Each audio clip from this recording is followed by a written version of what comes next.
আমার চ্যানেলে আপনাদের সবাইকে স্বাগত জানাই। বিগত ২-৩ বছর ধরে যা হয়ে আসছে আমাদের পশ্চিমবঙ্গে, ৯ই আগস্ট ২০২৪ সকাল ৭:৩০ কলকাতার আরজি কর সেমিনার রুমে একটি মেয়ের মৃতদেহ পাওয়া যায়। তার সারা শরীরে ছিল আঘাতের চিহ্ন, মুখ থেকে রক্ত ঝরছিল, মেয়েটির পা এবং পেটে ছিল আঘাতের চিহ্ন। সেই মেয়েটি ছিল হাসপাতালের একটি স্টুডেন্ট, একজন জুনিয়র ডাক্তার। ডাক্তার হলো আমাদের কাছে ভগবান, কিন্তু মেয়েটির মৃত্যু স্বাভাবিক নয়, তার পিছনে অনেক রহস্য আছে। মেয়েটাকে যেই অবস্থায় পাওয়া গিয়েছিল তাতে পরিষ্কার বোঝা যাচ্ছে যে তার ওপর অত্যন্ত অত্যাচার করে মৃত্যুতে পরিণত করা হয়েছে।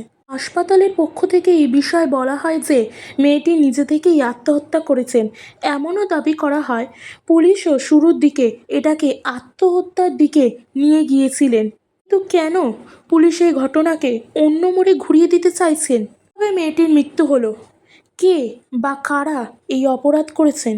৩ই আগস্ট গভীর রাতে সকল কলকাতাবাসী যখন ঘুম নিদ্রায় আচ্ছন্ন, তখন সেই মেয়েটি তার জীবন বাঁচানোর জন্য প্রতিটি মিনিট প্রতিটি সেকেন্ড লড়াই করছেন। প্রতিদিনই লড়াই করেন রোগীদের বাঁচানোর জন্য, কিন্তু সেদিনকার লড়াইটা ছিল তার নিজের প্রাণ বাঁচানোর জন্য। কিন্তু সেই লড়াইয়ে জয়ী হতে পারেননি সেই মেয়েটি। হিংস্র জন্তুর কবলে পড়ে তার মৃত্যু হয়। আজ এক হেরে যাওয়া নারীর কথা বলবো, যে ভেবেছিল সারা জীবন সে চিকিৎসা করে রোগীদের সেবা করবেন। কলকাতার নামকরা হাসপাতাল আরজি নগর, এখানে ৩১ বছর বয়সী মেয়েটি ছিল সে। বৃহস্পতিবার তার ৩৬ ঘন্টা ডিউটির পর রাত ১২টায় সেই মেয়েটি আরজি কর মেডিকেল কলেজের জাস্ট ডিপার্টমেন্টের সেমিনারে যায়। তার সাথে তার বন্ধুরাও ছিল। তারা রাতে অনলাইন খাবার অর্ডার করে খাওয়া দাওয়া করে। এরপর তারা সবাই মিলে গল্প করছিল। তারা রাতে ৩টের দিকে ঘুমিয়ে পড়ে সবাই। তারপর যখন তার বন্ধুরা সকালে ৭:৩০টার দিকে ঘুম থেকে ওঠে, তখন তারা দেখে সেই মেয়েটির লাশ পড়ে আছে মাদুরের ওপর। তদন্ত করে জানা গেছে যে রাত ৩টে থেকে ভোর ৬টার মধ্যেই সেই মেয়েটির মৃত্যু ঘটেছে। শুরুর দিকে পুলিশরা তদন্ত করতে জোর দেয়নি। পর শুরু হয় বাকি ছাত্রছাত্রীদের বিক্ষোভ।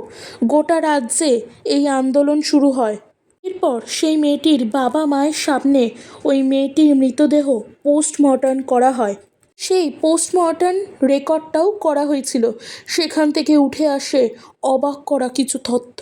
এই মেয়েটির গলার হাড় ভাঙা ছিল, মুখে মুখে ঠোঁটে সব জায়গায় আঘাতের চিহ্ন দেখা গেছে, তার পায়ের গোড়ালি ভাঙা ছিল। এভাবেই জানা গেছে বা বোঝা গেছে তাকে মৃত্যুর আগে ধর্ষণ করা হয়েছিল। তখন জানা যায়নি এই কাজটির পেছনে কে বা কারা আছেন। এই সময় প্রিন্সিপাল দেন মেয়েটি যদি রাতে ওই সেমিনারে না যেত তাহলে এইসব কিছুই হতো না। মানে প্রিন্সিপালের কথা শুনে স্পষ্ট বোঝা যাচ্ছে যে সে মেয়েটির দোষ বলে এই বিষয়টিকে এড়াতে চেয়েছেন এবং তিনি খুনিকে সাপোর্ট করছেন। প্রিন্সিপালের সম্বন্ধে জানা গেছে তিনি র্যাগিংয়ের সাথে যুক্ত ছিলেন এবং তাকে আরজি কর থেকে ২বার অন্য জায়গায় ট্রান্সফার করা হয়েছিল। এবার শুরু হয় খুনি খোঁজার পালা। সেই সেমিনার রুমে কোনো সিসিটিভি ক্যামেরা ছিল না। একদম বাইরে করিডোরে ছিল একটা সিসিটিভি ক্যামেরা। এই সময় রাত ৩টে থেকে ভোর ৬টার মধ্যে ৪জনকে দেখা গেছে। এই সময় পুলিশ ৪জনকে জেরা করেন। সেই সময় ৩জন বলে তারা সেই মেয়েটির নিজের লোক, কিন্তু একজন লোকের কাছে ঠিকঠাক উত্তর ছিল না। তার নাম হলো সঞ্জয় রায়। তিনি ভোর ৪টে থেকে সেমিনারে ঢোকে এবং ভোর ৪:৪৫ সেমিনার থেকে বেরিয়ে আসে। তিনি যখন সেমিনারে ঢুকেছিল তখন তার গলায় একটা ব্লুটুথ হেডফোন ছিল, কিন্তু যখন সে সেখান দিয়ে বেরিয়ে গিয়েছিল তখন তার গলায় হেডফোনটা ছিল না এবং সেই হেডফোনটি পাওয়া গেছিল ওই মেয়েটির কাছ থেকে। মেয়েটির মৃতদেহের পাশেই হেডফোনটি পড়েছিল। জানা যায় যে সঞ্জয় রায় হলো একটি কলকাতা পুলিশের একজন সিভিল ভলেন্টিয়ার। ২০১৯ সালে তিনি এই চাকরিটা পায়। তার বিরুদ্ধে অনেকবার অভিযোগ উঠে এসেছে তিনি 5বার বিয়ে করেছেন। এইসব নানা বিষয় তিনি জোচ্চুরি করে সবার থেকে টাকা পয়সা অর্থ উপার্জন করতেন।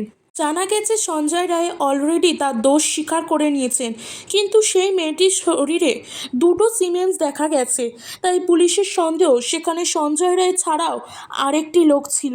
সেই লোকটাকে তা নিয়ে এখনও ইনভেস্টিগেশন চলছে।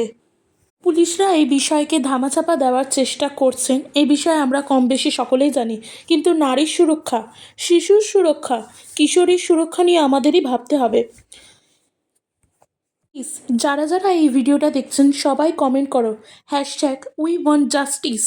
দেখা হচ্ছে পরবর্তী অন্য কোনো ভিডিওতে।